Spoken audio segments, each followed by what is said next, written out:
In December, Bangladesh went to the polls, with Prime Minister Sheikh Hasina securing a landslide victory. She said she won on the back of Bangladesh's impressive economic record and a decade of growth. Her opponents say she stole the election. We are rejecting the results. While international monitors accuse her of silencing her critics and muzzling the press. The gagging of the media, the extrajudicial killings, the disappearances.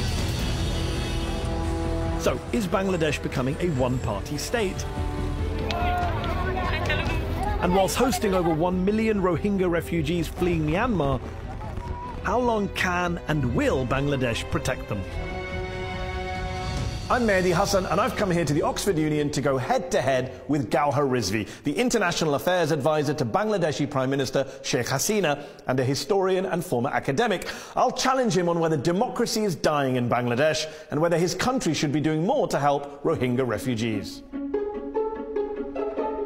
Tonight, I'll also be joined by Tasneem Khalil, a Swedish-Bangladeshi journalist and author of Jallad, Death Squads and State Terror in South Asia. Saida Muna Tasneem, Bangladesh's High Commissioner to the UK and Ireland, and Abbas Faiz, a South Asia analyst at the UK's Essex University who previously worked for Amnesty International for more than 30 years.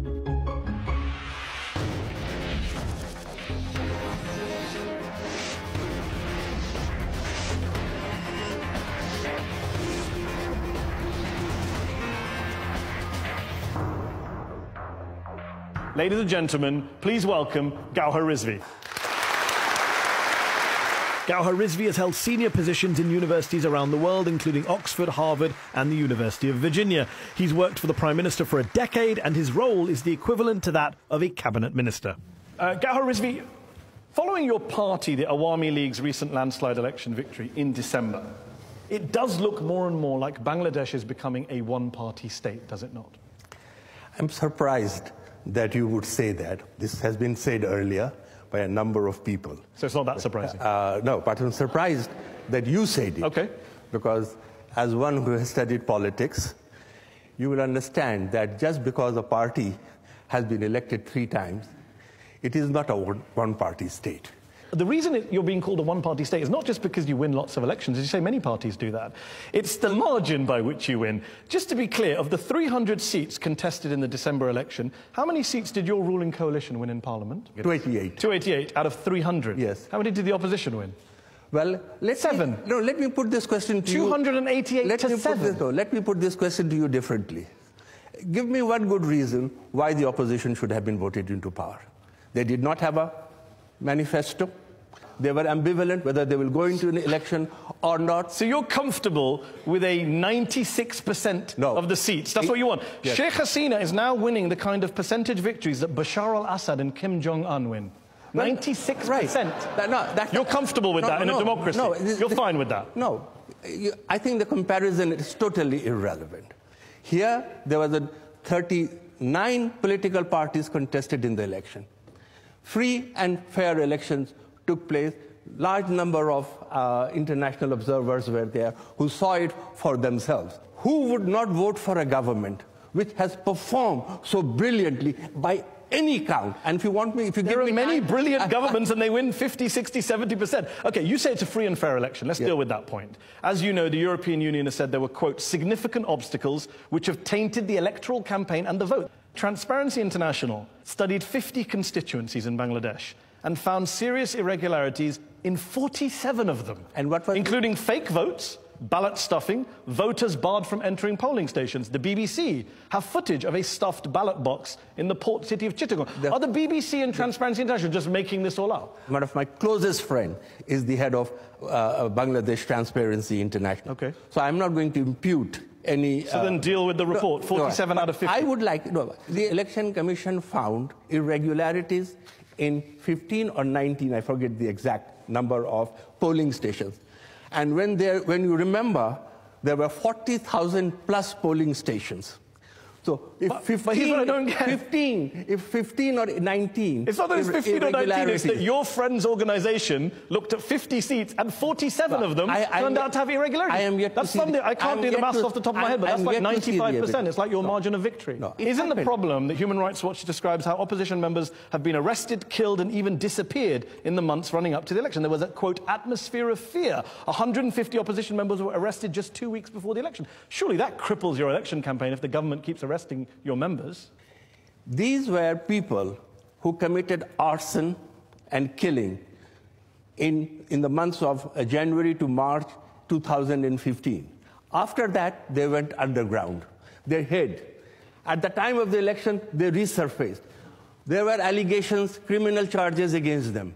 And so when they resurfaced, they were arrested. Well, I just want to deal with some of the people you put criminal charges against in the opposition. You said that a man called Mintu Kumar Das, a Dhaka BNP leader, was charged with blocking a road in September 2018. The problem is he died in 2007. Isn't this embarrassing for your government? Of course it is embarrassing. You're throwing criminal charges at opposition members who are dead. You know, when such charges are made, it is embarrassing. But one knows that in police investigation, in many societies, especially in developing countries, often have these shortcomings. It's not just the opposition that have been on the brunt of your government. The media have had some issues, I think it's fair to say. Let me quote you. You said civilization cannot flourish without freedom of expression. Indeed. Censorship never works, which is a good line, but in practice, there have been numerous examples of media crackdowns. Perhaps the most famous case is out of the photojournalist Shahid al-Alam, who was dragged from his house by police after documenting a student protest in August and then criticizing your government on this channel, actually, on Al Jazeera English. Sheikh Hasina, your prime minister, described Mr. Alam as, quote, mentally sick. Do you think he's mentally sick, or is he just a journalist trying to do his job? Those who are familiar with the media in Bangladesh will know one thing. It is free, it is vigorous. Shahid al-Alam was not arrested for appearing on Al Jazeera and making a comment. He was arrested for spreading disinformation, which was inciting violence. Shahid is my very close friend. Shahid al-Alam told reporters outside court in August that he was beaten so badly by police that his tunic needed washing because of all the blood. He was jailed for 107 days and said he was tortured. Is that how you treat your friends? Listen, I have not said a word about his treatment. All I have said is Shahid is a close friend of mine, and when he was arrested, I took it on myself to make sure that he was given proper medical treatment. His family was able to carry food for him. Okay. And why did he need medical treatment? Well, not because of the beating that you said. You're denying that he was beaten by the police? I did not deny that. Because I cannot deny it because I do not know what happened. Okay. All I am going to say... Is your friend mentally sick? No. Why did the Prime Minister say he's mentally sick? I have no idea about that. I don't know what she had in her mind. But if somebody spreads disinformation, which endangers life, which incites violence... What was that disinformation, just before we move on? That there were several people killed and whose dead bodies were hidden in Awami League office in Dhanmandi. Women were raped. No, just wait, don't say no. Hold on. But even if it was false, you think it's worth locking him up? I stand by my court, and I will go to my death saying the same thing, that without freedom of expression, our civilization will collapse. So, on the other hand, the government has responsibility to protect citizens. Agreed.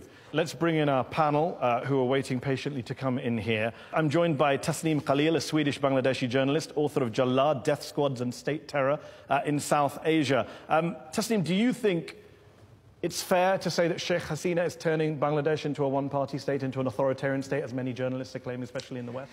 Yes, Mehdi. Sheikh Hasina has not only turned the country into a one-party state, and she has very successfully done that.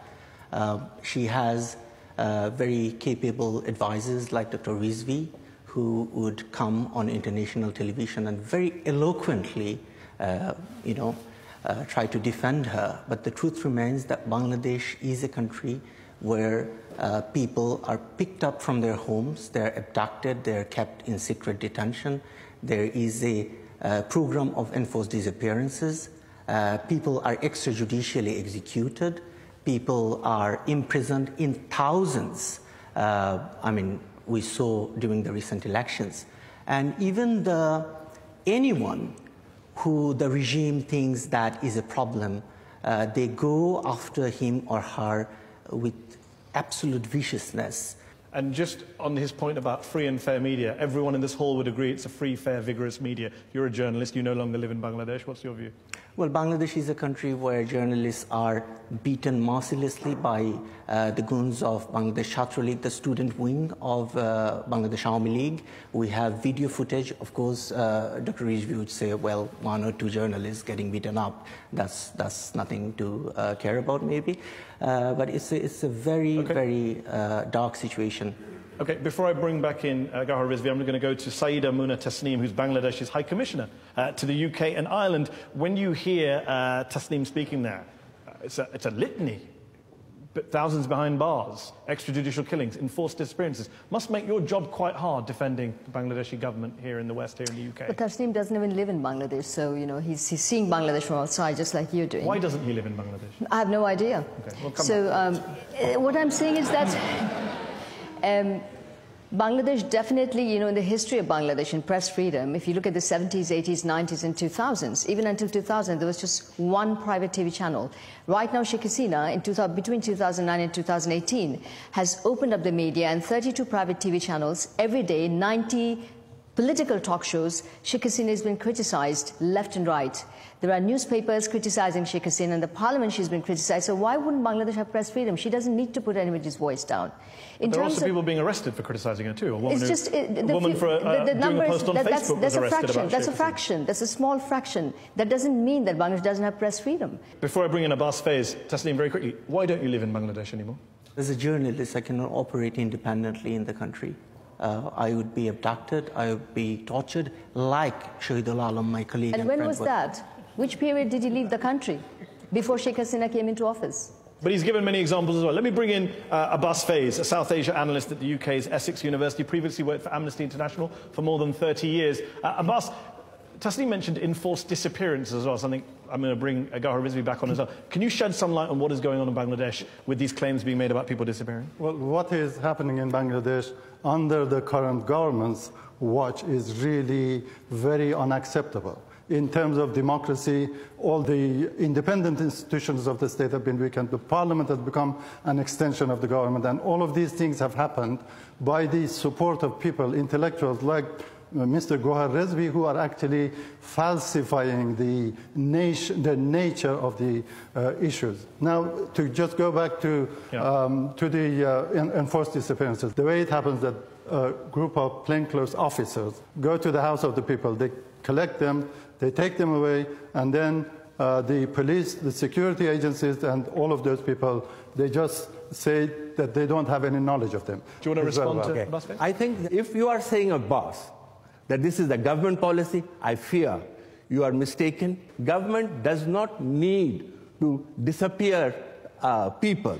Government have authority to arrest people if they feel somebody has done things but you wrong, have the responsibility to protect them. and to remand them. Okay. Are you denying that people like Mir Ahmed bin Qasim, Hassan Ali, Shafiq al-Islam Modu, who would, in front of their families in many cases, were taken by plainclothes police officers on CCTV in one case? Were they not taken? I am going to say again. Are you denying that? No, you asked me for evidence. It is most deplorable if this is true, or if this were to happen.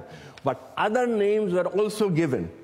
The same set of people have resurfaced and are openly moving around in the society. But not all of the names. If the British government and the US government and Amnesty International and Human Rights Watch and Bangladeshi human rights groups are all saying that people are being disappeared, shouldn't you investigate that? Of course we will investigate. Independently. Okay.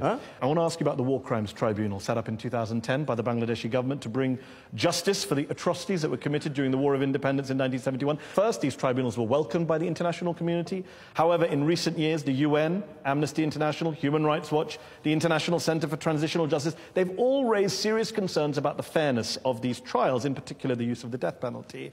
You claim to be part of a progressive party, but you're overseeing tribunals that the International Commission of Jurists says do not adhere to international standards of a fair trial and due process. Let me first ask you, Why is it every time I ask you a question you want to ask? I want to ask you because that's not how this works. No, because you have raised the question of international practice, international standards. Do you not like international standards? No. I am going to ask you, is there an international gold standard? No, there isn't. What exists is in every country, the countries have set up their own courts. And where you compare the court is with the normal high court and the appellate division. Was the process followed in the tribunal in any way inferior to our high court and our Supreme Court? No. Bangladesh was the only country which tried war criminals and gave them full right of representation. Full evidence was placed into the hands of their defense lawyers. They were allowed to bring in as many defense lawyers as necessary as witnesses. What about witnesses who were abducted from outside the court prior to testifying? I don't know about that particular thing. The International Commission of Jurists says defense witnesses have been abducted and intimidated, and there are credible allegations of collusion between the government, prosecutors, and judges. Isn't it the case that Sheikh Hasina just wants to get guilty verdicts and therefore cut corners?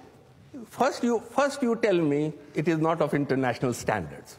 When I tell you that the standards followed in Bangladesh courts were higher than what that happened in Nuremberg trial, is as good as... I don't remember anyone accusing the Nuremberg trials of abducting witnesses outside the court. No other international tribunal gave an opportunity for appeal. Not only appeal, it also gave Bangladesh rules gave an opportunity for judicial review. If after all these things you say...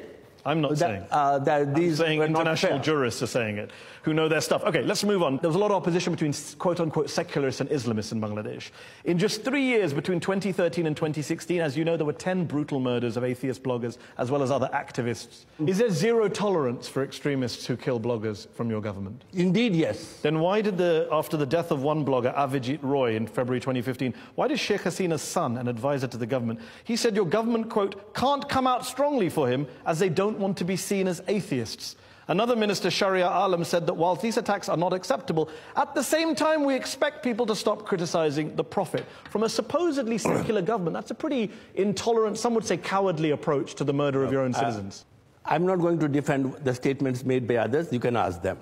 But they're your colleagues. But what I am going You're not here to be solo ড.গওহর Rizvi. You're here representing the government of Bangladesh. What I am going to say to you is government does take very strong action against all crimes, including crimes against bloggers. But what is often not recognized is that there is also another law in the country which says that you can be punished for insulting religious beliefs or hurting religious sentiments. Is that your version of a blasphemy law? That is what a blasphemy law is. So how can you say you're a secular government, secular country? Of course we are secular. You're locking up bloggers for offending religious sentiments. How is that secular? I don't know as yet of which blogger has been arrested for... Russell Pervez, the blogger who fled to Japan after being arrested. Was he arrested for insulting religious sentiments? Yes. No.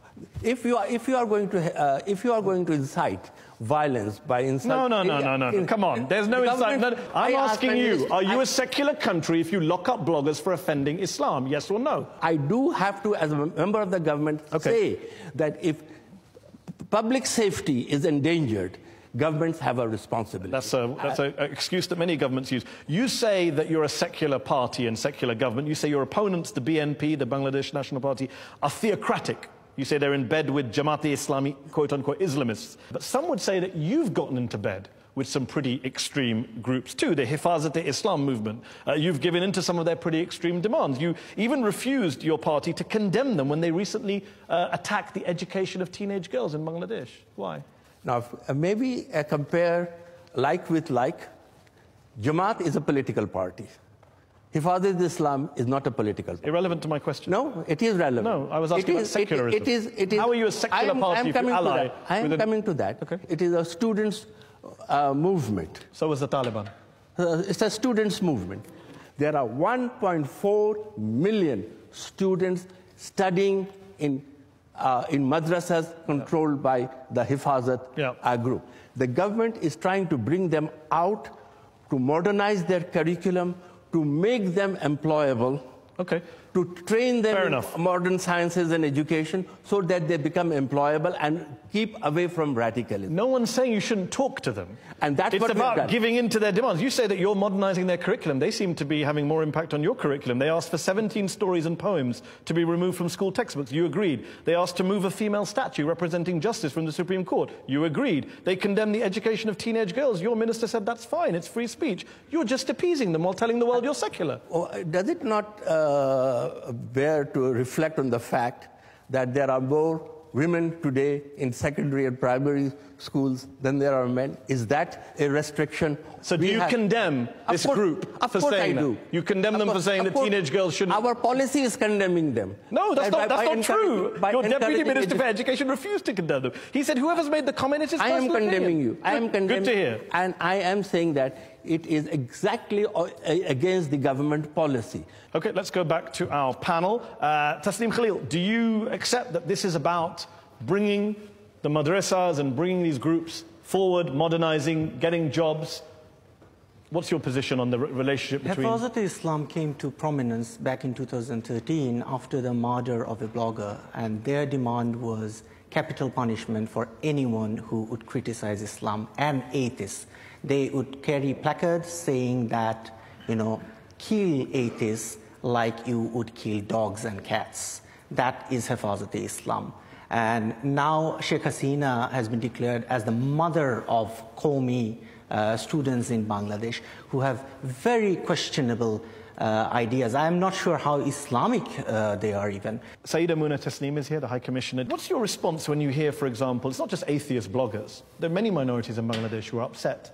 The secretary of the Bangladesh Buddhist Federation said that when Hindus, Buddhists and Christians face abuse in Bangladesh, there is no one to turn to for justice. That's quite damning, isn't it, from minorities in your country? It's actually quite baseless. I think Sheikh Hasina's party has been the most secular party that Bangladesh has ever witnessed. It's very clear that her policies, in her previous government, she had 5 cabinet ministers who are Hindus and Christian and Buddhist.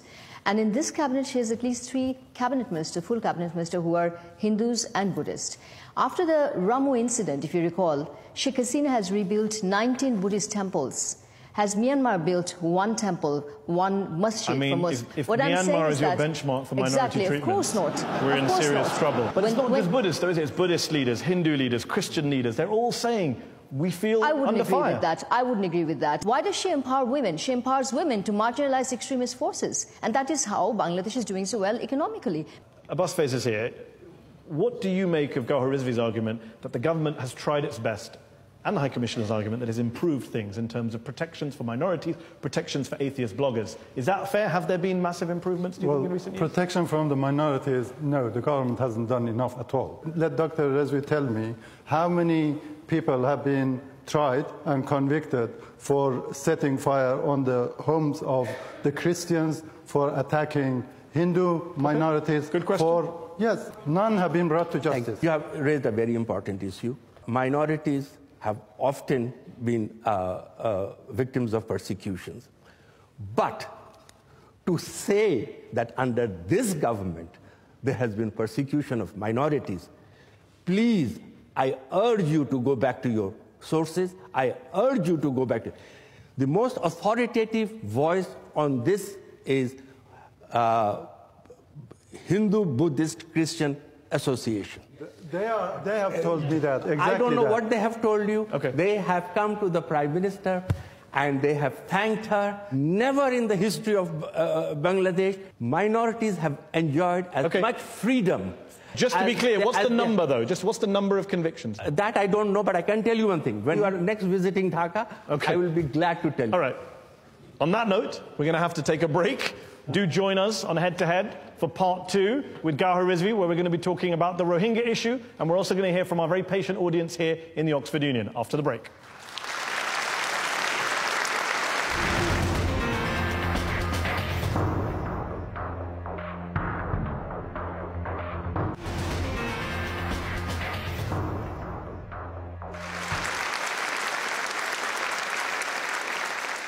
Welcome back to Head on Al Jazeera English. My guest tonight is ড.গওহর Rizvi, International Affairs Advisor to the Bangladeshi Prime Minister Sheikh Hasina.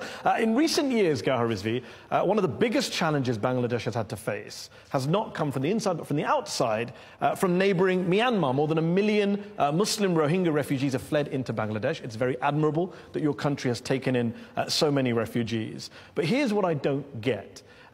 You've called what's happening in Myanmar ethnic cleansing.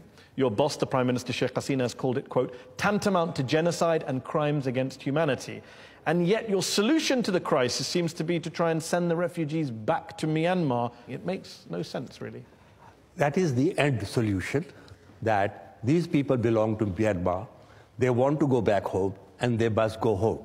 However, what we have also said is we will only send them when the conditions are safe and people will go back voluntarily. Very few governments in the world, let alone a developing society, host 1 million refugees and then say, we would like you to go back only when the situation is safe. Now, of course, the problem doesn't lie on Bangladesh side. It lies on Myanmar side. Agreed. And what else can Bangladesh do? The responsibility lies with the international community, that they must insist on making Myanmar safe for the return Agreed. of the In the meantime, though, you say we won't send them back while it's not safe, which is good to hear. And yet in November, there were reports covered by international media, covered by human rights groups, that you were trying to send them back against their will. Security forces were deployed to some of the camps in Cox's Bazar. Refugees were told that if they didn't leave, they would stop receiving rations. They would be blocked from working with NGOs. The UN put out a statement saying, do not send them back against their will. That's what you were trying to do in November, though. No. Let me clarify. What we had said was those who want to voluntarily return.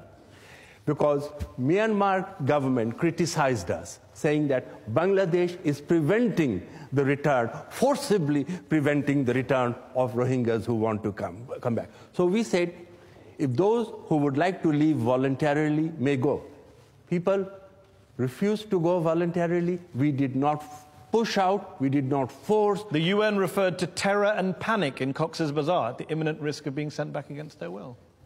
I don't know from where this statement came, but the UNHCR person from Bangkok with whom I worked very closely, we worked in concert.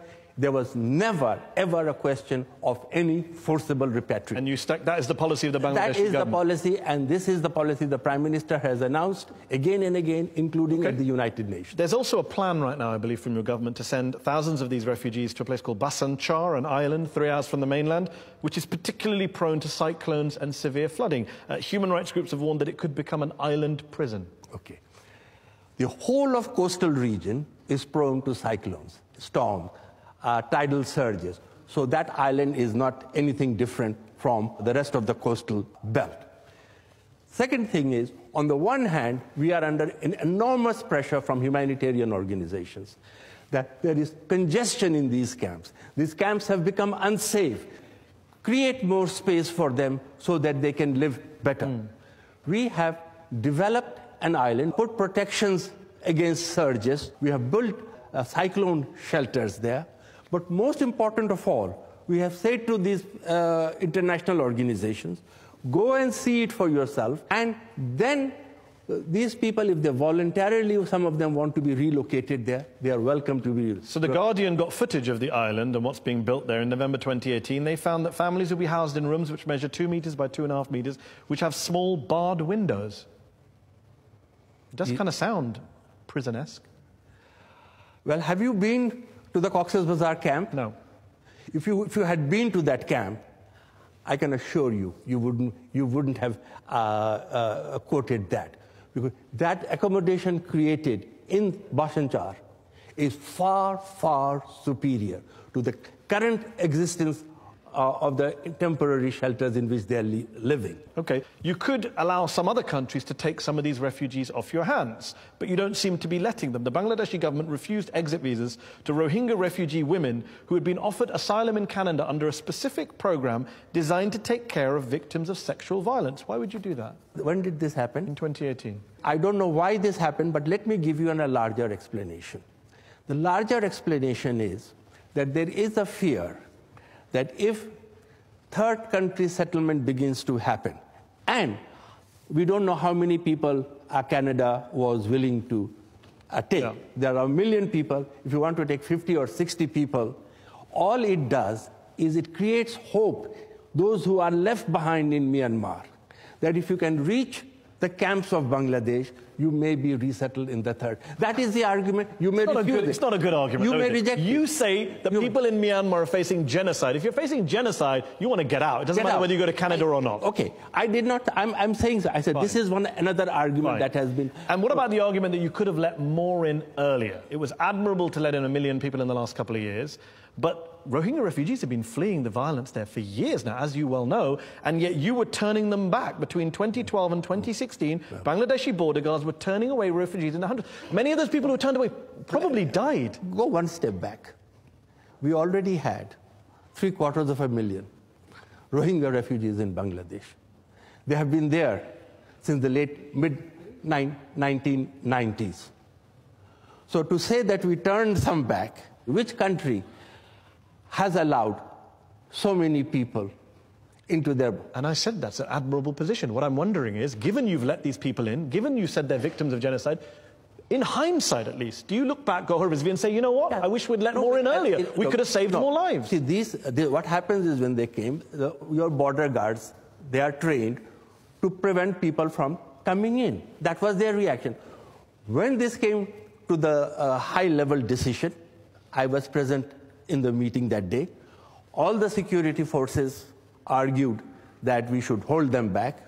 Our Prime Minister said, no, this is a humanitarian crisis. Open the frontiers, let them in.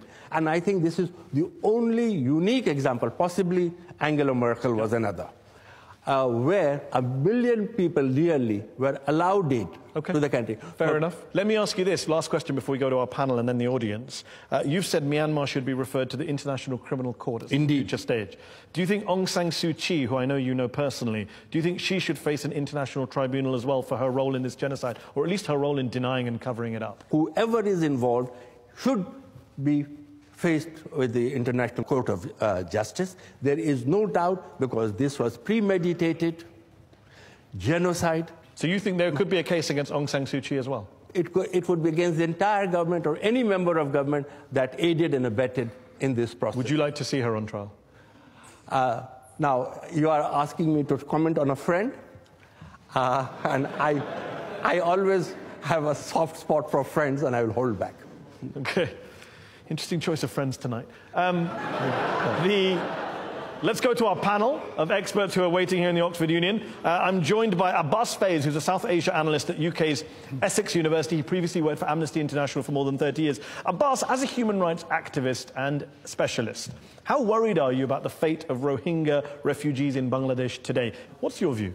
It is commendable what Bangladesh has done, but that is not enough. They've got to actually start a very strong movement within the international community to ensure that the pressure that is needed to be placed on the government of Myanmar is done. The government of Bangladesh is not doing all of that. Saida Muna Tasneem is here, Bangladesh's High Commissioner to the UK and Ireland. You've also served on Bangladesh's National Task Force on the repatriation of Rohingya refugees. Abbas says you've done well, but not enough. We have done excellent. We're the only country in the world who's giving maximum protection to the Rohingyas. Why isn't the world doing enough? That should be your question, not what Bangladesh is doing enough. Bangladesh is a country which is an LDC. We are at least Bangladesh is the least developed country. We're the most densely populated country in the world. We are sharing our food and space and sovereign space with the Rohingyas. We've given 6,000 acres of land for Rohingyas. We are protecting 60,000 women who are raped and gave babies, 70,000 babies who are rape babies. We're providing support and shelter to those babies. We're providing health, education, healthcare, prenatal, postnatal to women who are sexually violated in Rakhine State. The question is, why isn't the world doing enough? Would the United Kingdom be ready to take 1.1 million refugees? Would any other countries be ready to do that? It's a good question. I think we know the answer. Let me bring in Tasneem Khalil, who's a Swedish-Bangladeshi journalist, author of Jallad, Death Squads and State Terror in South Asia. Tasneem, you're a critic of this government, but it's very difficult to disagree with what the High Commissioner is saying there. They've done a lot for the Rohingya refugees. This is Sheikh Hasina's finest hour. But the genocide is not something where we just, have a competition of who has done enough and who has not done enough. I mean, I'd like to ask a direct question to Dr. Rizvi here.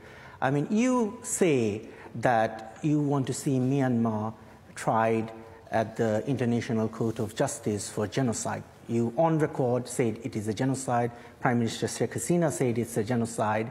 Now, what is stopping you from referring this case to the International Court of Justice under Article 9 of the Genocide Convention?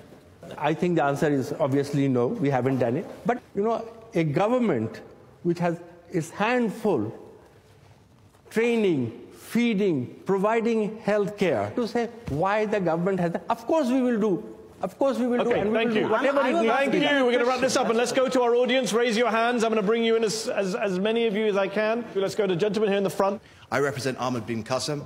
He was disappeared by the Bangladesh Special Forces RAB in August 2016, with all the evidence pointing to this being done on the direct orders of Prime Minister Sheikh Hasina. He's only one of hundreds who have been disappeared.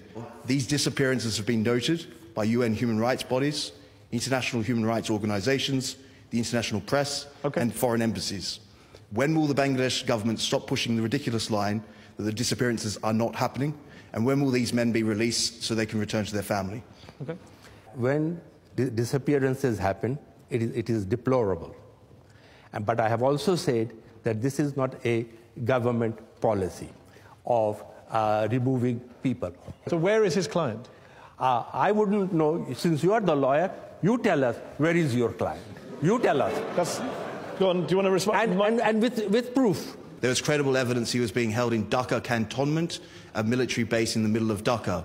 And that's credible evidence from foreign embassies. And your government knows where he is. No one believes that you don't. You don't even believe. That's fine. You don't even believe that. So thank you for the statement, but you have said nothing. You have just made a statement that he is You located... asked him a question, he told you where he thinks he is. No, now it's your job to go check it out. You're the government, he's not. I am prepared to check it out. But when you use the word credible, well, I have to take your word for it. You want the cell number as well? Some information. I mean, come on. He would give me some information. Let's go back to the audience. Gentleman here in the front. Thank you. I covered the Rana Plaza factory collapse and the aftermath of that. And back in 2013. 2013, which was a convulsive event and which created a lot of promises from the government. I'm just curious because it seems that now, as thousands of workers are demanding fairer wages and have not been allowed to be unionized, they're being shot at, beaten up, and summarily sacked from their jobs. This is a recent protest you're referring to. Yes, and despite just 2 days after the election, the government gave a 75% tax break to factory owners, and in a country which has the highest growth rate amongst rich people in the world. Okay. I don't know if you have been back since you covered Rana Plaza. Enormous changes have taken place. To begin with, Bangladesh is now fully compliant with its commitment to the ILO Convention. Bangladesh Constitution fully allows unionization. There are no restrictions to it. Working with Accord and Alliance, we have improved and made all the factories safe. We are insisting that the owners provide minimum health care in the factories, And as far as the government is concerned, there is no restriction whatsoever on unionization. So what has happened since... Do you regret that it took the deaths of hundreds of innocent people for these changes to come about on your watch? You know, tragically, often a war, a tragedy pushes the momentum and the speed at which changes take place. So yes, in that sense, a tragedy did propel us to move fast. Okay, lady there, second row. What are the challenges and vision of present government in Bangladesh after this landslide victory? Well, our plans and visions are very, very straightforward. We have numerous steps. By 2021, we want to become a middle-income state. By 2030, we want to complete and fulfill sustainable development goals to the extent possible. And by 2042, we want to be a developed country. Okay, let's go to the lady here in the front. Hi, you spoke about Shahidul Alam. I'm the niece of Shahidul Alam. Yes. We've sat here and heard you say that there's freedom of expression in Bangladesh. But you know what happened to my uncle, your friend, for scrutinizing the government, perhaps not in a dissimilar way from what's happening now as a journalist, the way that Mehdi is a journalist, also scrutinizing your government. We've all listened and laughed and debated about everything that's happening, but the reality is that Bangladesh is a living nightmare for thousands of people.